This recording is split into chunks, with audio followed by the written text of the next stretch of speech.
Bago ko pa raw naranasan ang skydiving sa Siquijor, aba, may nauna na. Isa raw siyang OG bihero. Naghintay ko na may humahamon. Wala mo kong kinatakutan. Kasi yung once pa lang, dapat uulitin pa na 5 beses yan. 200-meter plunge canyon swing sa Bohol. 120 feet freefall drop zone sa Bukidnon. Umakyat sa pinakamataas na bundok sa bansa, gaya ng Mount Apo at Mount Pulag. At kung ano-ano pang pangmalakas ang adventure.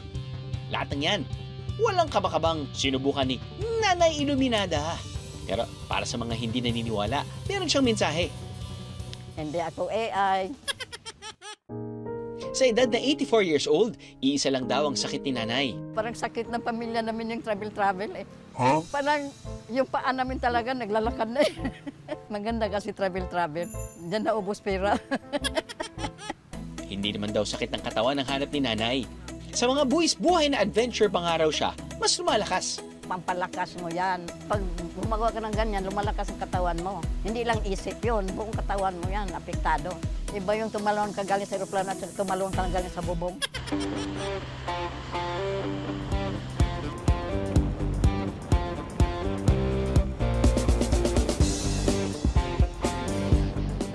Sa ngayon, wala pang nakakatalo sa kanya bilang oldest skydiver sa isla. Title holder naman pala. Ginalingan mo rin, Nay! I feel great. Thank God. That's a nice big wave. Masarap. Pag nasa taas ka na, tapos yung lilipad ka sa taas, tapos bigla kang tumalon ka galing sa aeroplano. Masarap, kulang pa. At ang iiwan niyang iconic line as the OG Biyahera Queen that she is.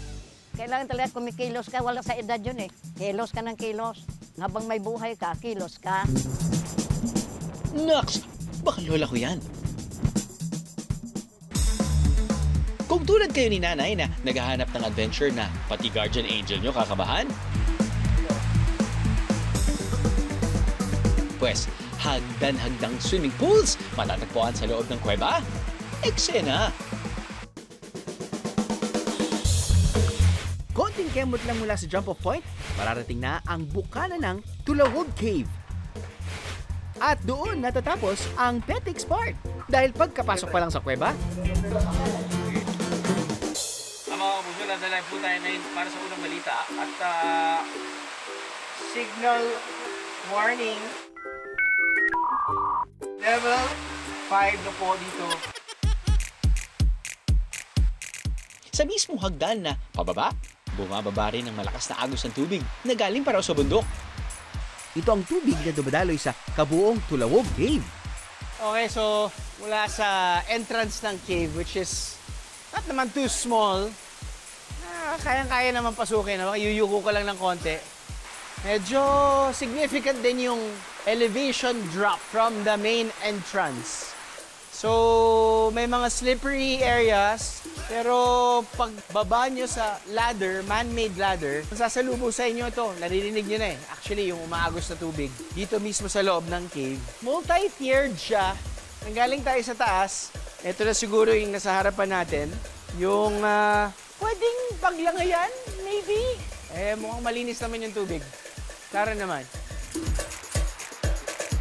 Pamawi sa pagod ang malamig na tubig. Hay!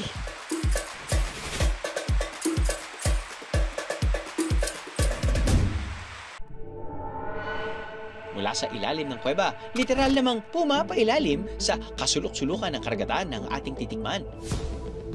Ahas ba yan? Sana isda lang. Bakit mo kong ginugulat na ganyan? Huwag mo kong gulatin na ganyan. Mga bihero, kasama natin si Tatay Anoy. Si Tatay Anoy, sasama kami sa isang paligsahan. Ang transport namin mula doon sa palangganan na yan, papunta dito sa mga bote each, ay ang mga balakasi. Ang mga balakasi ay mga eel na maliliit.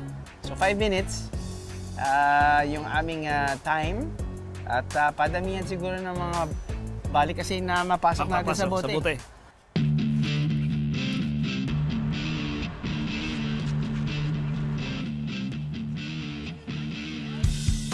Buhay ito eh. Malikot yan! Bakit mo akong ginugulit na ganyan? Huwag mo natin na ganyan. Guys, relax. Relax. Hindi gumalaw masyado.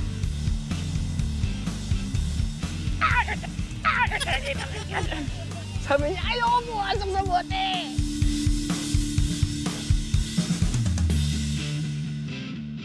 Problema kasi, masyado ako nagmo-moisturize. So, sobrang smooth ng skin ko. Talagang dumudulas.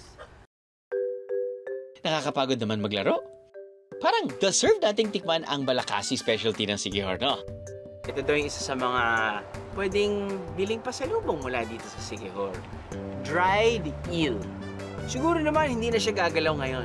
Kasi kapag gumagalaw talaga sila alam mo, I'm sure na naiintindihan niya. May mga taong sanay maghawak ng mga ganong bagay-bagay. Hindi ako lumaki. I have to be honest. Pagdampot pa lang, hindi gumagalaw. Biglang gumalaw. Ito hindi nagagalaw. So ito, dried na siya. Okay. Perfect to sa champurado. Dudurugin mo ito tapos ibubudbud mo sa champurado. Oh my God. Sobrang alat kasi. Nako, tanggal na ngipin ko. Hindi natin suka. Hindi naman ako pasma.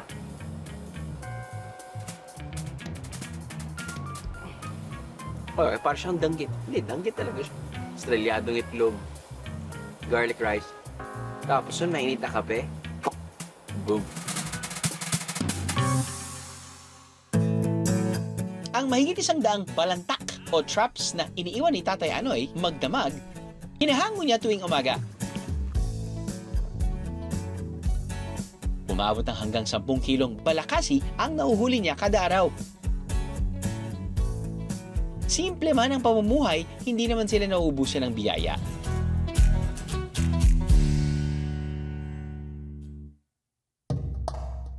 Bukod sa magagandang pasyalan, dinarayo rin ng mga turista sa isla ng Sigihor Ang mga mananambal o manggagamot. ang pamoso nilang tradisyonal na paraan ng panggagamot, ginagamitan daw ng bato at straw. Ang siguhod nun na si Mildred, sinasadya raw talagang magpagamot tuwing magbabakasyon sa isla. Isa sa mga buhay na alamat pagdating sa panggagamot, ang 75 taong gulang na si Tatay Fedi. Sa kabila ng inborn niyang kapansanan, araw-araw siyang tumatanggap ng mga pasyente. Maliit na garapon, malinis na tubig, 4 na pirasong bato at straw ang gamit niya sa panggagamot ng kung tawaging bolo-bolo. Kung anak siya, hinatag na sa among apuhan. Hinihipa ng tubig habang inililibot sa iba't ibang bahagi ng katawan. Pinaniniwala ang naglilinis o nag-aalis ito ng mga negatibong enerhiya at karamdaman.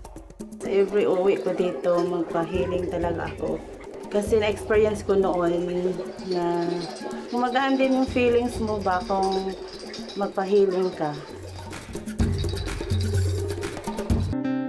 Hindi makalaya. Dinadalaw bawat gabi ng lungkot, bighati at lumbay.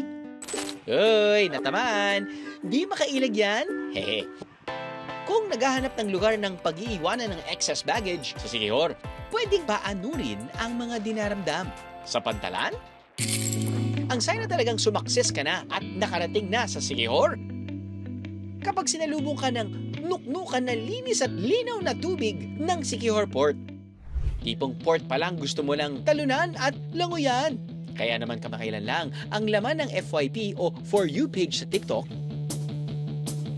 Siyempre, as a Gen Z, sasabay tayo lagi sa trend.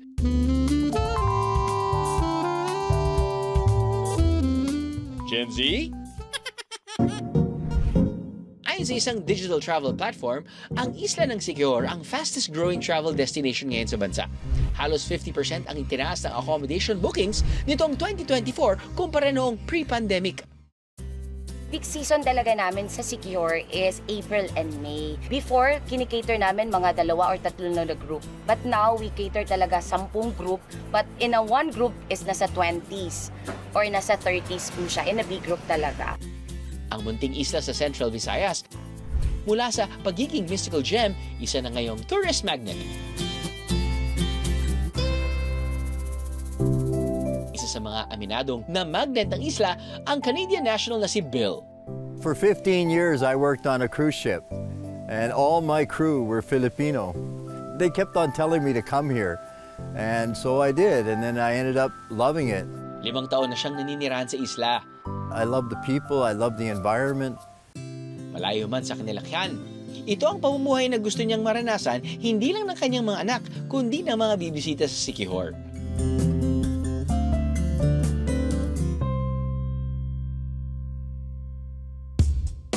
Hanap nyo rin ba'y peace of mind? At malayo kung nasaan ang maraming tao? Well, I got you guys. Over sa linaw, plus over din sa sulit. Ang presyo kasi, libre.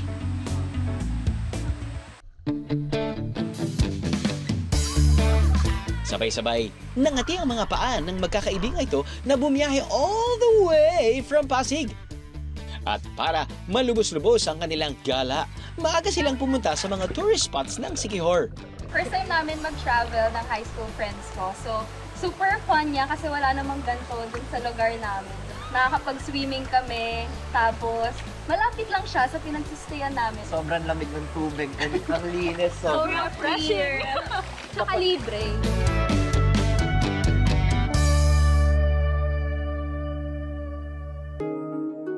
Kung gamot naman sa pisikal na karamdaman ng darayuhin sa Siquijor, ang kasagutan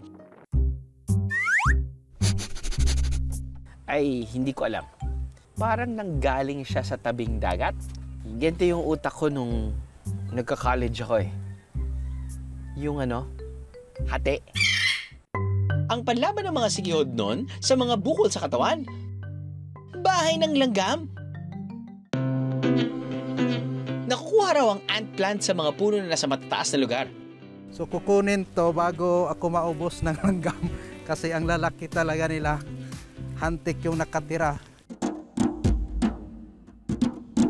Ang paghahanda nito, tulad lang din sa ibang halamang gamot. Pagkatapos hugasan, pakukulaan, o di kaya naman iihaw. Saka ito iinumin o itatapal sa bukol.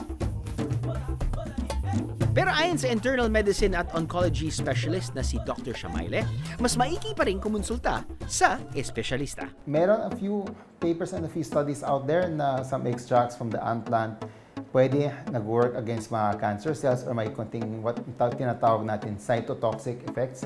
In other words, nagpapatay ng cells. Pero most of those studies mga sa laboratory lang. Maganda talaga is to consult your doctor.